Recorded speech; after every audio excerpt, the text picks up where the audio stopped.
శ్రమని ఆయుధమైతే విజయం నీ బానిసవుతుంది అని చాలామంది చెప్తూ ఉంటారు. దానికి నిదర్శనం ఈ ఛాంపియన్స్ ట్రోఫీ కానీ టీ20 వరల్డ్ కప్ కానీ భారత్ టీం చూపిస్తే దానికి పర్ఫెక్ట్ ఎగ్జాంపుల్ అవుతుందని నా అభిప్రాయం.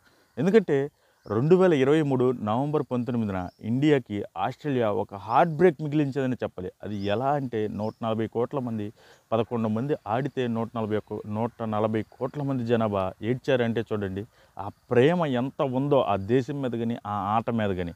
కానీ అలాంటి ఒక స్టేజ్ నుంచి 2024లో టీ20 వరల్డ్ కప్లో మనం విజేతగా పొందినప్పుడు మనం గెలిచామని ఎంత ఆనందపడ్డామో, సౌత్ ఆఫ్రికా ఓడిపోయిందని కూడా మనలో చాలామంది బాధపడ్డారు. ఎందుకంటే సౌత్ ఆఫ్రికా టీం అంటే కూడా మనకు అంత ఇష్టం. ఐసీసీ టోర్నమెంట్ ఒకటి గెలవాలని చెప్పి మన ఇండియన్స్ చాలామంది వాళ్ళని కోరుకుంటూ ఉంటారు. మనం ఒకవేళ ఫైనల్స్లో మనం లేకపోతే ఆ రోజు సౌత్ ఆఫ్రికా టీంకి ఇండియన్ టీం చాలా సపోర్ట్ ఇచ్చేది.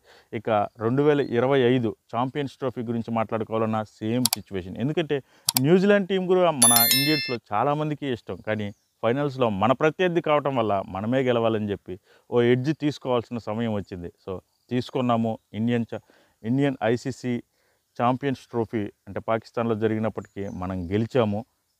సో నాకైతే చాలా చాలా సంతోషంగా ఉంది. బట్ ఈ మ్యాచ్ అంత ఈజీగా ఏం గెలవలేదు. ఎందుకంటే ఫస్ట్ బ్యాటింగ్ చేసిన 10 ఓవర్స్ న్యూజిలాండ్ గడ్డగడ్డలాడించిందనే చెప్పాలి.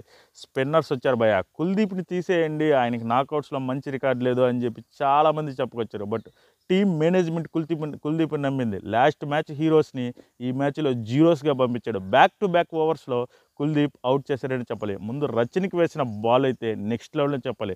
అది బౌల్డ్ అయిన విధానం అస్సలు రచనకి కూడా అర్థం కాలేదు. ఒక క్షణం ఆ మ్యాచ్ చూసిన వాళ్ళకి తెలిసింది రచన్ మొహంలో ఉన్న ఎక్స్ప్రెషన్స్. ఇంకా కేన్ మామ ఈజీగా ఫాలో ఆన్ క్యాచ్ ఇచ్చేసి వెళ్ళిపోయాడనే చెప్పాలి.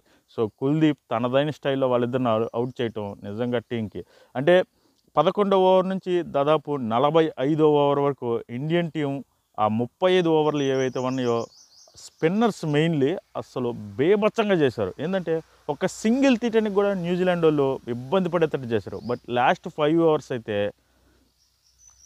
ఓచకోత కోసారని చెప్పాలి. లాస్ట్ 5 ఓవర్స్లో ఆల్మోస్ట్ 50 కొట్టారని చెప్పాలి. 250 మార్క్ అందుకుంటుందా అనే సందేహంలో ఉన్న మనకి 260 కొట్టారని చెప్పాలి. ఇక మన బ్యాటింగ్ గురించి చెప్పాలంటే రోహిత్ శర్మ ఈయన నాకౌట్ మ్యాచెస్ లేదా ఇంపార్టెంట్ మ్యాచెస్లో definition of control in final match or knockout మ్యాచ్లు అనేది క్లియర్గా ఒక పుస్తకం రాసి దాని మీద రోహిత్ శర్మ అని రాయాలి. ఎందుకంటే ఆయన వస్తాడు, దబా దబా కొట్టేస్తాడు, వెళ్ళిపోతాడు అనుకుంటాం. బట్ నిన్న కొట్టిన ప్రతి షాటు అద్భుతం అని చెప్పాల్సి ఉంటే చాలా కంట్రోల్డ్గా ఆడాడు. అంటే ఎవరిని కొట్టాలి, ఎవరిని కొట్టకూడదు, ఏ బౌలర్ని టార్గెట్ చేయాలి, ఏ బౌలర్ని టార్గెట్ చేయకూడదు అన్నట్లు చాలా నీట్గా గేమ్ ప్లాన్ చేశాడని చెప్పాలి. రోహిత్ శర్మ 76 కొట్టి అవుట్ అయిపోయాడని చెప్పాడు. నేనైతే ఖచ్చితంగా సెంచరీ చేస్తాడేమో. రోహిత్ భాయ్ 50 కొట్టాడంటే అంటే ఇంకా రన్స్ రావట్లేదు. స్పిన్నర్స్ వచ్చేసారు, రన్స్ రావట్లేదు. ఇంకా ఏం చేయాలో తెలియక రోహిత్ భాయ్ ఒక షాట్ ఆడేశాడు. అది షాట్ సూపర్ షాట్ అని చెప్పాలి.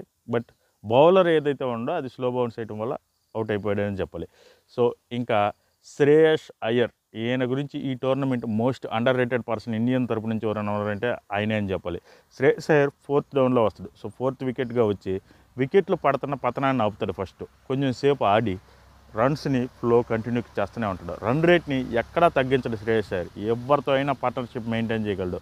సో శ్రేయస్ అయ్యర్ గురించి ఈ టోర్నమెంట్లో మెయిన్లీ ఈ టోర్నమెంట్లో అయితే ఎంత చెప్పుకున్నా తక్కువే ఆయన గురించి. అలాగే రాహుల్ లాస్ట్ టైం తక్కువ ఆడాడు. ఆ టైంలో ఆయన ఆడాలి, అది తప్పదు. బట్ ఈరోజు రాహుల్ నిన్న ఆస్ట్రేలియాతో జరిగిన మ్యాచ్ కానీ న్యూజిలాండ్తో జరిగిన మ్యాచ్ కానీ సూపర్ నాక్స్ ఆడాడనే చెప్పాలి. తక్కువ కొట్టాడు కదా అని అనుకోవచ్చు చాలామంది, ఆ తక్కువే అక్కడ ఇంపార్టెంట్. సో ఈ ఇన్నింగ్స్ అర్థం చేసుకున్నవాడు ఆ రోజు ఆస్ట్రేలియాతో జరిగిన ఇన్నింగ్స్లో ఆ రోజు ఫైనల్లో ఆస్ట్రేలియాతో జరిగిన ఇన్నింగ్స్లో ఎవరు రాహుల్ని తప్పుగా అర్థం చేసుకోరు. ఎందుకంటే మెయిన్లీ ఎవరైతే క్రికెట్ని బాగా అభిమానిస్తారో వాళ్ళకి తెలుసు ఏ టైంలో ఏది క్రికెట్ ఆడాలని. కొంతమంది బచ్చాగాళ్ళు ఉంటారు, మన ఇండియాలో పుట్టి మన ఇండియన్స్ని ట్రోల్ చేయడానికే పుడతారు. వాళ్ళ గురించి మనం ఎంత తక్కువ చెప్పుకుంటే అంత మంచిది. ఎందుకంటే వాళ్ళు బెచ్చాలు కొట్టుకునే వాళ్ళు తప్ప ఏమీ లేదు, దాని గురించి మనకు ఉపయోగం లేదు. సో న్యూజిలాండ్ ఆ ఫిలిప్స్ గడ్ గురించి మాట్లాడుకోవాలి. ఆయన మనిషా గహాంతర భాష అర్థం కాదు. నాకైతే నిజంగా ఈ టోర్నమెంట్ మొత్తం ఆయన పర్ఫార్మెన్స్, ఫీల్డింగ్లో ఆయన పర్ఫార్మెన్స్ కానీ బ్యాటింగ్ పర్ఫార్మెన్స్ కానీ చూసి మెయిన్లీ ఫీల్డింగ్, క్యాచ్ ఎఫిషియన్సీ, అది కాళ్ళు కడిగి దండం పెట్టాలనిపించింది. ఇండియాలో ఆయన పుట్టకపోవటం ఆయన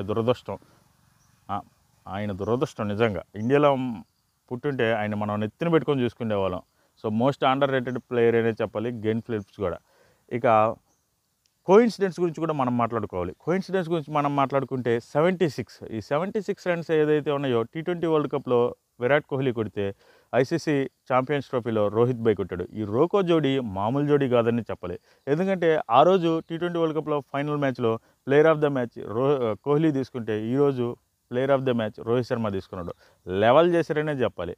ఇక రికార్డ్స్ గురించి మనం ఎన్ని చెప్పుకున్నా మన ఇండియన్ ఛాంపియన్స్ ట్రోఫీలో మనకి వరుసగా 15 సార్లు టాస్ ఓడిపోయాం, కానీ మ్యాచ్ ఎక్కడా ఓడిపోలేదు. లాస్ట్ 15-17 మ్యాచెస్లో only 1 match mainly champions trophy కానీ వన్డే వరల్డ్ కప్ కానీ T20 వరల్డ్ కప్లో మనం ఓడిపోయింది కేవలం 3 సెషన్స్లో, అంటే 3 సీజన్లో ఒక్కటే మ్యాచ్ అండి. ఆ ఒక్కటే మ్యాచ్ కూడా ఫైనల్ మ్యాచ్ ఆస్ట్రేలియాతో ఓడిపోయాం. మిగిలిన ప్రతి మ్యాచ్ విన్ అయ్యాం. సో అది మన ఇండియా పవర్ అని మనం గర్వంగా చెప్పుకోవచ్చు. ఇంకా ఛాంపియన్స్ ట్రోఫీని 3 సార్లు గెలిచిన ఏదైనా జట్టు ఉందంటే అది ఇండియానే అని చెప్పి గర్వంగా మనం చెప్పుకోవచ్చు. ఆస్ట్రేలియా అంతకుముందు 2 సార్లు గెలిచింది.